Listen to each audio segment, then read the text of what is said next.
What's up, guys? It's Wednesday, early morning. Gonna get out here while it's still breezy before the heat wave starts again. It's been pretty hot this week. 91 degrees Fahrenheit yesterday.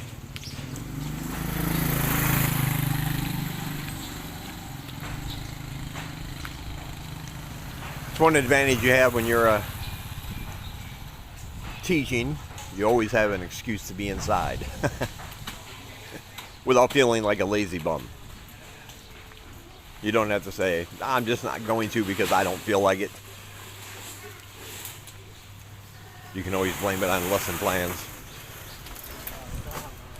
or teaching as an excuse not to have to walk when it's that hot.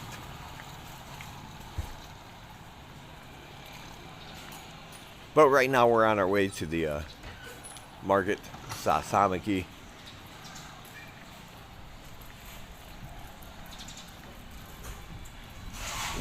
Those pictures you saw at the beginning of the video, that's from my new teaching gig.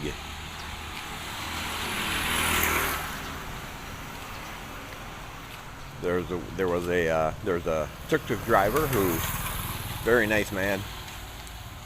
He has 3 kids and he wants them to start learning English.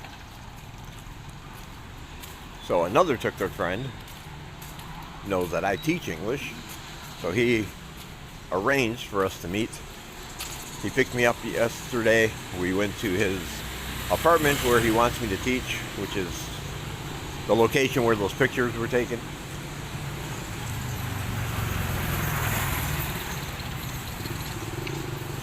And so I'll be teaching in that little apartment complex.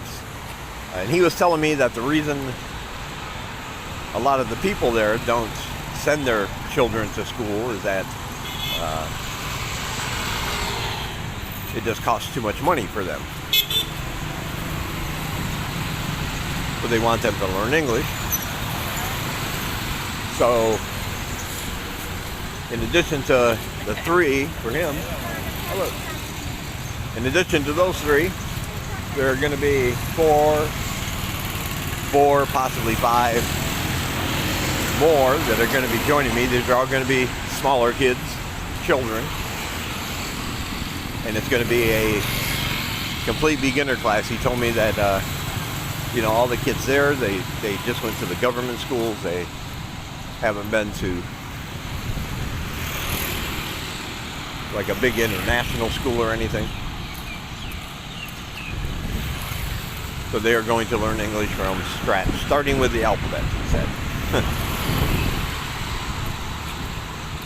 So all in all, I should have between 5 to 8 students starting out.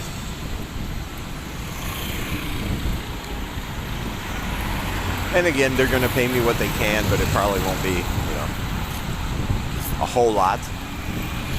But if they could afford that, they could probably send them to an international school. But it should still be fun. They have a little space set up there. They have 2 whiteboards already, little tables and little plastic tables and chairs set up for the kids. So they kind of got it arranged to look like their own little community school back there.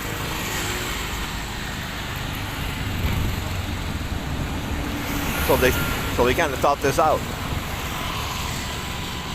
So I'll be going there starting Monday, 1 hour a day in the evening after my other classes are done.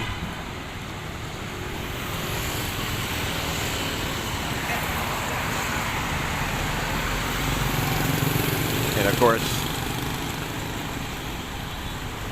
if you donate every month to help with free education here, situations like that, you will be receiving videos and pictures starting next week. You can join my Patreon below, and I'll post them on there as well.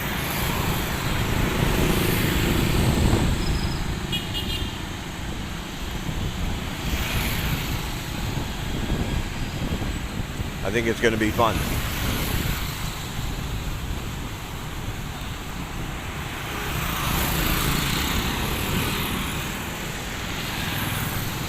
Also, Aaron from Aaron in Cambodia channel.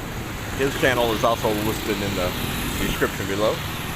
He is on his way here as I speak. He's on his plane.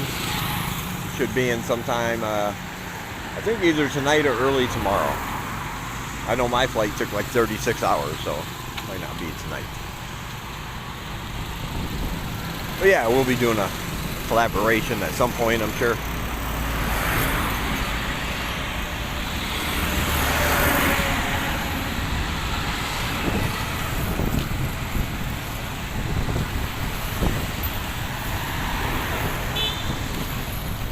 Oh, I thought we were going to cross.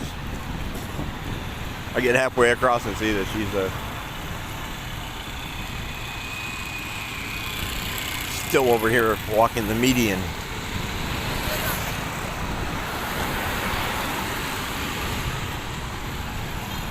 Yeah, I also had a surprise visit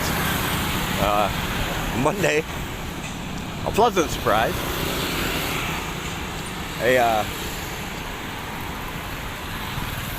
I'm sitting there.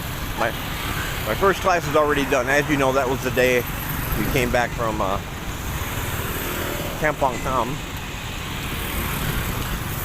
And so we'd gotten up early. You know, it's a 3.5 hour ride, and or something like that. And I'm a little tired, but you know, I got to get ready for my class and everything. So I do that. My class is done. I'm sitting on the bed watching YouTube videos, relaxing a little bit. And all of a sudden a man sticks his face around the corner because we leave our door open. It's at the end of the hallway.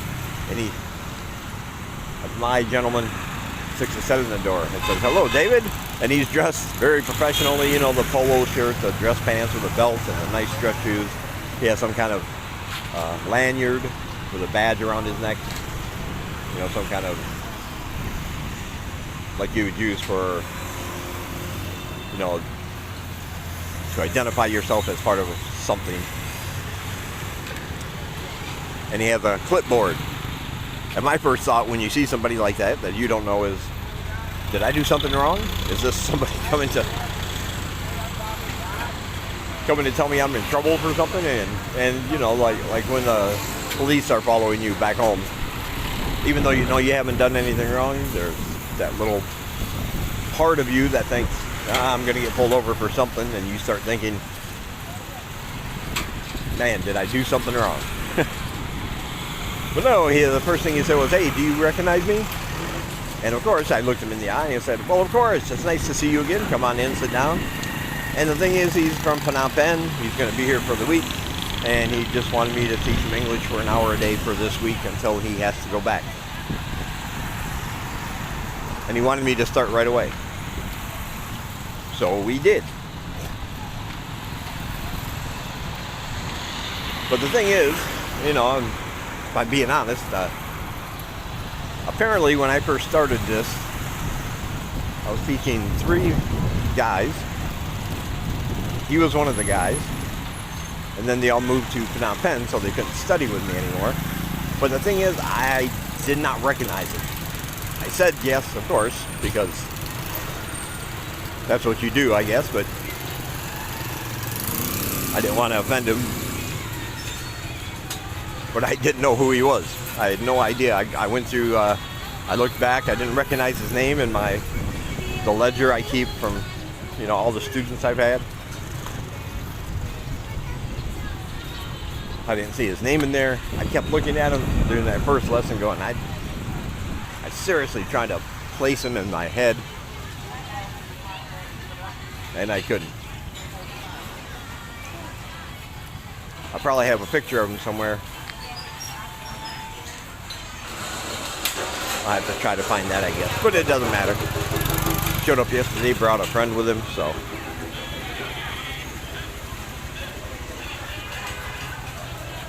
We'll be teaching them for the remainder of the week.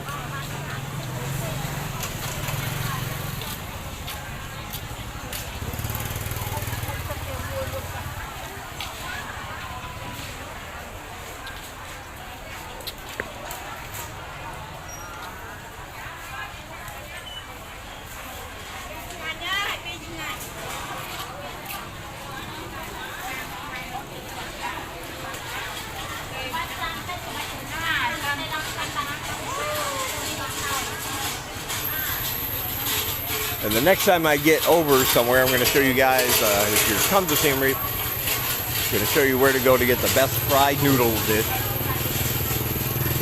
in my opinion, in town.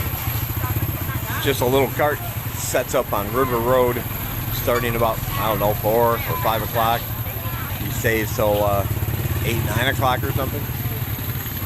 Even though it's a little cart, he comes with his own little plastic tables and chairs, sets them up in the grass, and does his thing. It's probably one of the best fried noodle dishes I've had since I've been here. Delicious, great portion size, that nice fried egg on top with the fresh veggies and the sauce. It's a thing of beauty.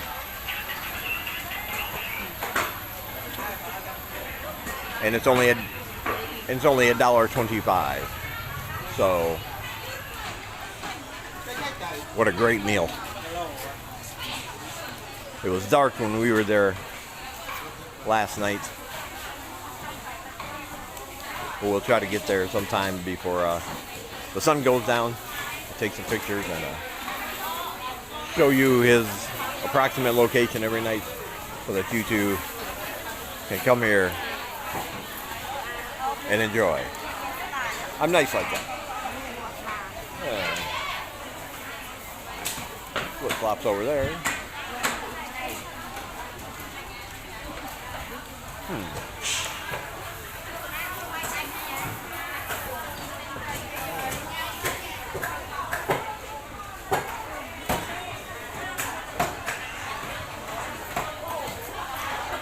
We got all the good stuff there.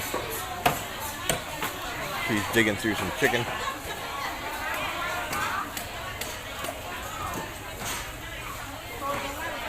Got some vegetables.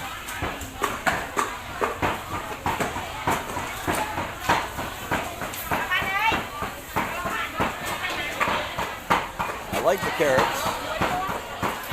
I do not like those. I'm a big fan of the carrots, but not that bitter melon. That bitter melon is, well, as the name implies, it is bitter. It's really easy to put too much of it in there.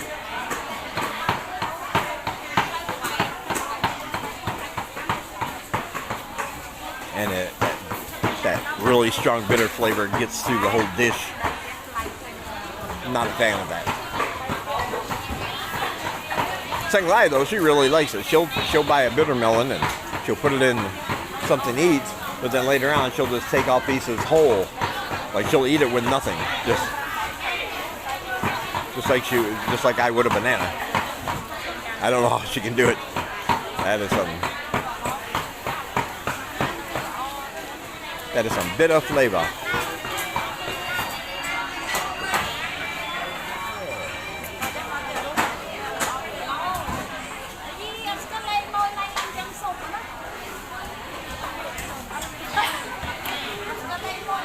There we go, we have pork. I think she's still down there with the chicken though. I'm not sure.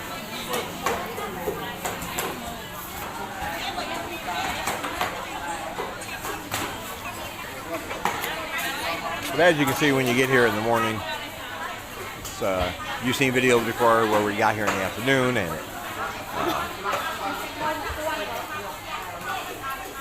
everything's closed or they're just shutting everything down. It's better to get here in the morning. That's when it's the most vibrant.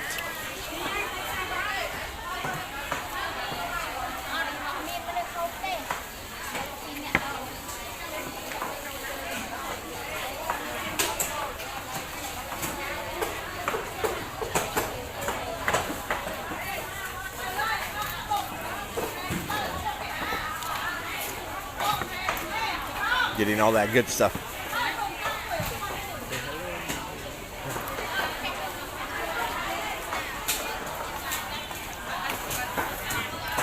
I got my backpack.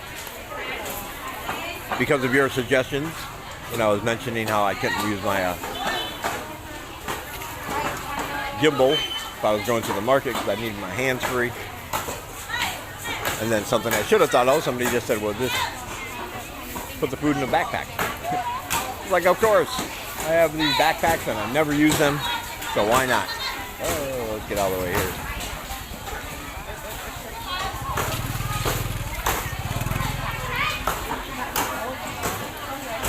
That's something you'll get used to. Almost getting run over in the market.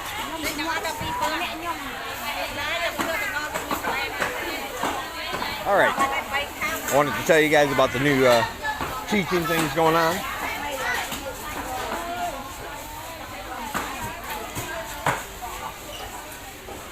That was about it. So,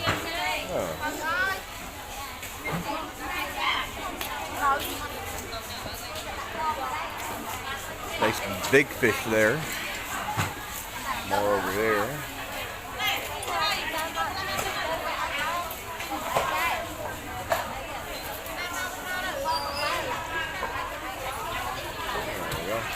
Fish. But anyway, be sure to check out all my links down below. If you want to donate to my beer and education fund, you can simply click the donate button. If you want to become a monthly donator and get a bunch of free stuff, exclusive videos and pictures and things, you can join my Patreon. I have tiers for everyone, different levels. It's affordable for all. And of course, a link to all my books are down below. Live in Cambodia, a guide for living in the Kingdom of Wonder. Factory Rat, Get a Real Job. And my newest one, a big book of weird top 10 lists. You can purchase all of those at the links below.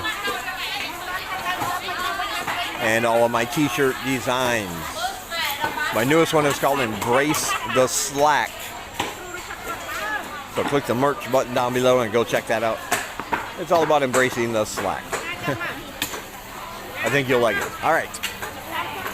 All the other channels that I like in Cambodia and elsewhere are down below. You should check those out, like and subscribe. And all my social media, so you can follow me there. I'm very accessible. Accessible? Yes, accessible.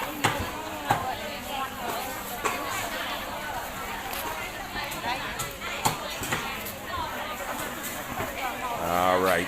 I'm just not going to stand here for 20 minutes waiting for her to buy one thing of vegetables, so I'm going to end this one here. And I'll talk to you guys in the next one.